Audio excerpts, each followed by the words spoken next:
Hello, Alabama. The Bama vs. Georgia showdown promises to be as monumental as during Coach Sabin's era.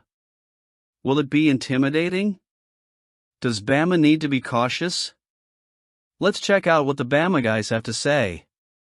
Before we get to the news, subscribe and keep receiving more updates from Bama. The upcoming SEC showdown between Alabama and Georgia is shaping up to be one of the most anticipated games of the 2024 season. Beyond the rivalry narratives between these two college football giants, much attention is focused on the performance of the Bulldogs wide receivers against one of the nation's best secondaries, that of Alabama. The anticipation for the game is heightened even more when Maurice Linguist, the Crimson Tide's defensive backs coach, shares his pointed views on Georgia's receiver group. As the season approaches, Bulldogs coach Kirby Smart has expressed concerns about the depth of his wide receiver options and the weapons surrounding Carson Beck, the team's starting quarterback. So far, the results have been mixed. Against Clemson, 5 different receivers managed multiple catches, offering a hopeful perspective for Georgia's aerial attack.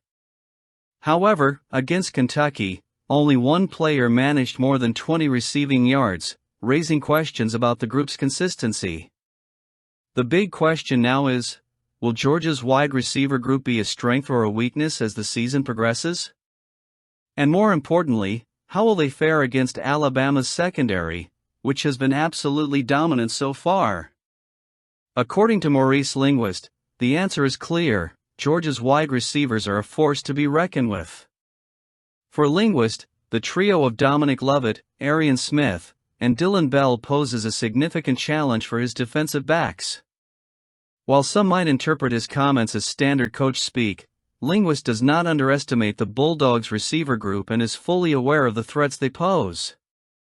Dominic Lovett, who impressed last week with 89 yards on 6 catches, Arian Smith, known for his explosive speed, and Dylan Bell, with his versatility to align in multiple positions on the field, form a challenging trio.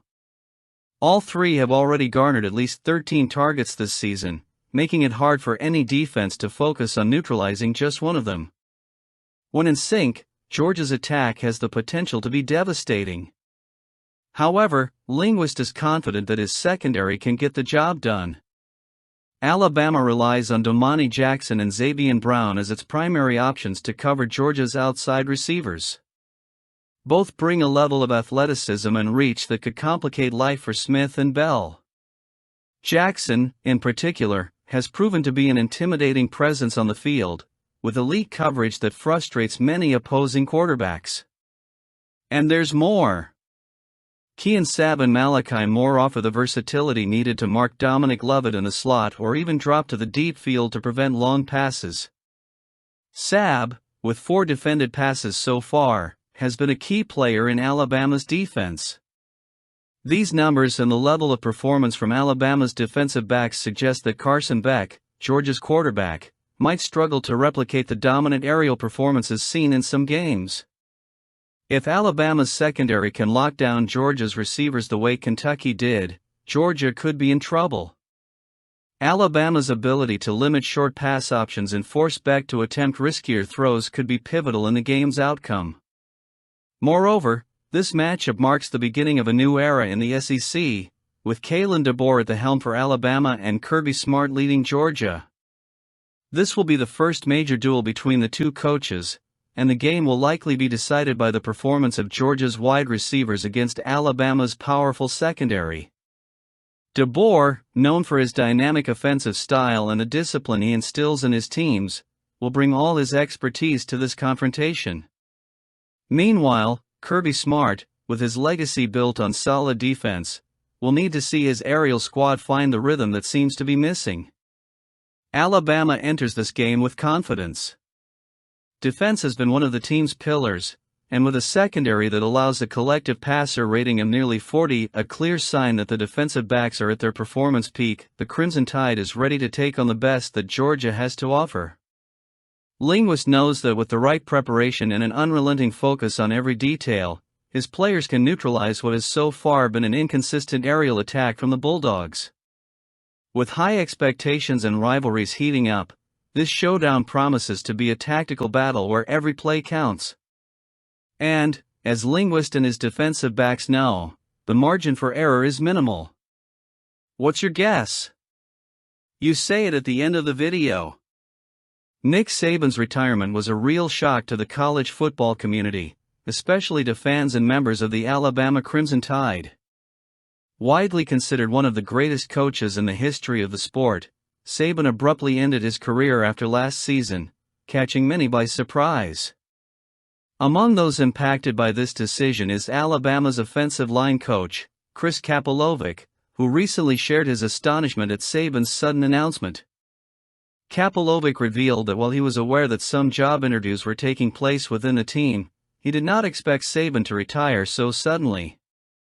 In fact, he mentioned that two of his friends were in the process of interviewing with Sabin himself to join the Crimson Tide's coaching staff.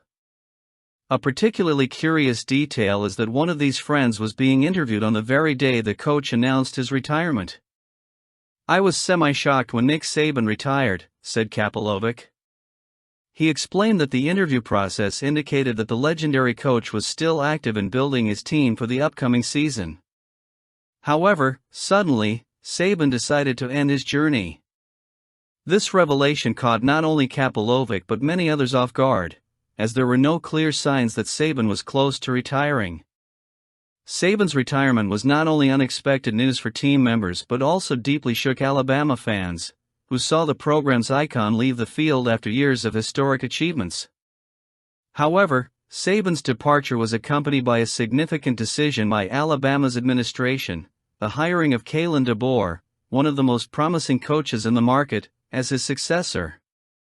DeBoer, who took over the reins of the program, stepped into the scene with the daunting task of succeeding a coach who had built a veritable empire in college football.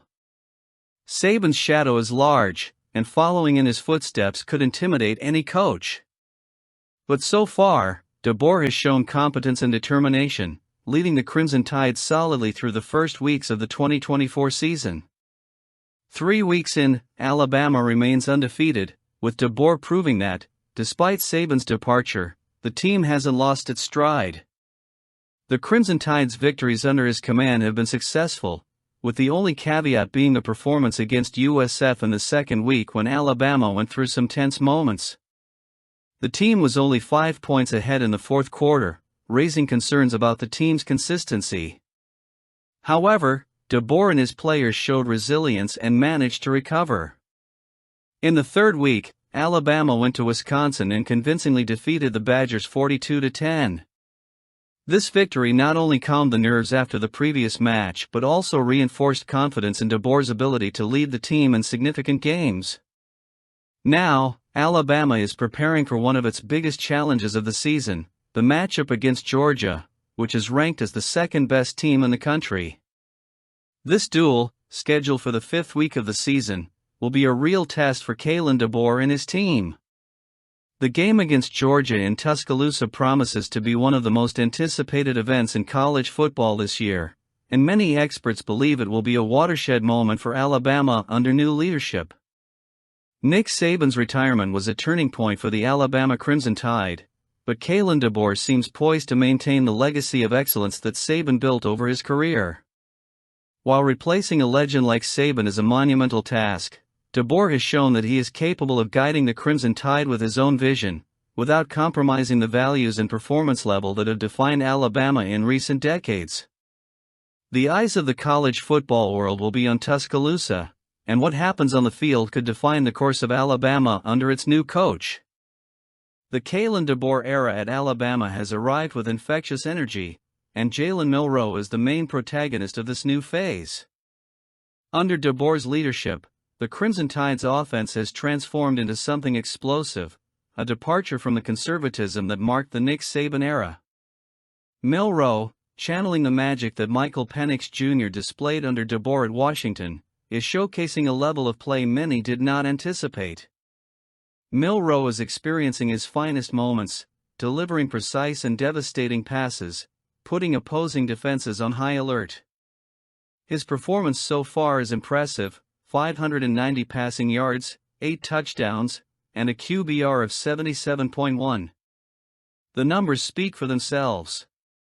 For those who doubted DeBoer's ability to sustain the legacy built by Sabin, Milroe's development is the answer. DeBoer's offensive philosophy is directly reflected in Milroe's growth. The quarterback is throwing long and accurate passes, a hallmark of DeBoer's scheme at Washington, where Penix Jr. excelled with vertical plays and significant yardage gains. Now, that same offensive style is Alabama's main weapon, playing with renewed aggressiveness. This aggressiveness was evident in the game against Wisconsin.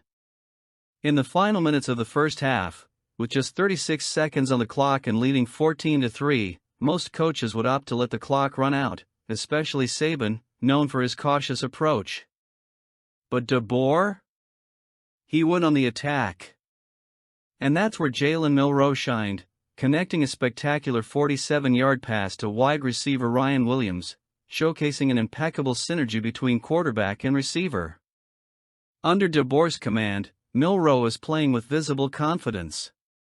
8 touchdown passes in 3 games, averaging an impressive 39.75 yards per pass, demonstrate how Alabama is benefiting from this new offensive approach. This focus on vertical passing is revolutionizing how the Crimson Tide's offense operates, and DeBoer's impact is undeniable. The difference in playing style is stark. Sabin, although legendary, was always a coach focused on safety, prioritizing defense and clock control. Now, with DeBoer, Alabama is adopting a more aggressive mindset, exploiting explosive plays and taking more risks on the field. This innovative approach is already producing results, and Milroe is at the center of this revolution. Beyond transforming the playing style, DeBoer has brought a new attitude to the program. Alabama isn't just playing to win, but to dominate. DeBoer's boldness in risking big plays, even in moments when other coaches would opt for caution, is what's setting this Crimson Tide team apart from previous ones. And with Jaylen Milo as his main executor, Alabama is poised to re-establish itself as one of the most dangerous teams in college football. DeBoer's influence is so profound that even the most nostalgic fans of the Sabin era are beginning to see the benefits of this transition. The calculated risk, confidence in deep passes, and Milroe's ability to execute the game plan are bringing a new dimension to Alabama. The future looks promising, and the results so far suggest that DeBoer might very well continue the successful legacy left by Sabin, but in his own way. With the season still in its early stages and crucial games ahead, like the matchup with Georgia, the real test for DeBoer and Milroe is about to begin. But if the first few weeks are anything to go by, this new Alabama, driven by the combination of Kalen DeBoer and Jaylen Milo, is all set to continue shining on the biggest stages of college football. Kendrick Law might not stand out on the Alabama stat sheets at first glance. With just one reception for a 22-yard touchdown in a season opener against Western Kentucky, he may seem out of the spotlight. However, for those who truly understand the impact on the field, Law is much more than his numbers suggest. His value to the Crimson Tide goes beyond touchdowns or receptions. He is Alabama's junkyard dog, a player who does the heavy lifting and, as many coaches and teammates acknowledge, is indispensable for the team's success. The term junkyard dog isn't assigned lightly. Law is the type of player who embraces challenges and accepts the gritty jobs that often go unnoticed by the general public.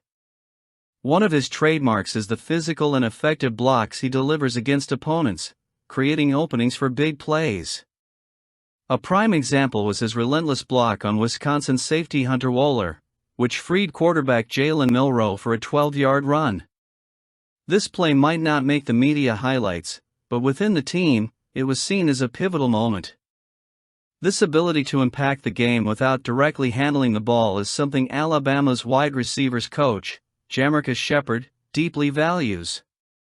Shepard emphasized that football is, above all, a team sport, and the success of a unit depends on everyone fulfilling their role, even when that role lacks glamour or fame. Kendrick Law does these things, said Shepard, highlighting the player's commitment to performing essential, yet often overlooked, tasks like blocking for runs. Law's work and that of his fellow receivers have been crucial for Alabama's success in the running game. By opening lanes on the perimeter, it facilitated significant gains for the ground attack. Players like Ryan Williams and Jeremy Bernard have also excelled in this regard, but there's something unique about Law's physical approach. He doesn't just block, he knocks his opponents down. "If we can get them on the ground, then we'll do everything we can to get them on the ground," Shepard praised, lauding Law's robust and aggressive style. And this aggression isn't just about brute force. Law combines his physicality with an impressive level of athleticism. During the off-season, Kalen DeBoer noted that Law was clocked at 23.6 miles per hour during summer workouts, an impressive speed for any player. Additionally, he was able to lift 400 pounds in the weight room, further confirming his elite physical preparation. This combination of speed and strength makes Law a valuable asset on the field, even when the ball isn't in his hands. Nick Sheridan, Alabama's offensive coordinator, sees Kendrick Law as a key piece for the long-term success of the Crimson Tide's offense. Sheridan acknowledges that while Law hasn't had many opportunities to showcase his skills with the ball this season, his impact on the game without the ball is what makes him a special player. "He is important to us as the season progresses because we think he is an excellent football player," Sheridan said. "He's good with the ball in his hands, but what's really special about him is that he's exceptional without the ball. That's the essence of Kendrick Law, a player who does the work nobody wants to do, excelling in what doesn't show up in the stats, but is crucial for his team's success. He may not be in the spotlight week after week, but his impact on the field is undeniable. While others may shine with touchdowns and receptions, Law shines by doing what's necessary for Alabama to keep winning. And we keep winning. What's your take? Leave your comments.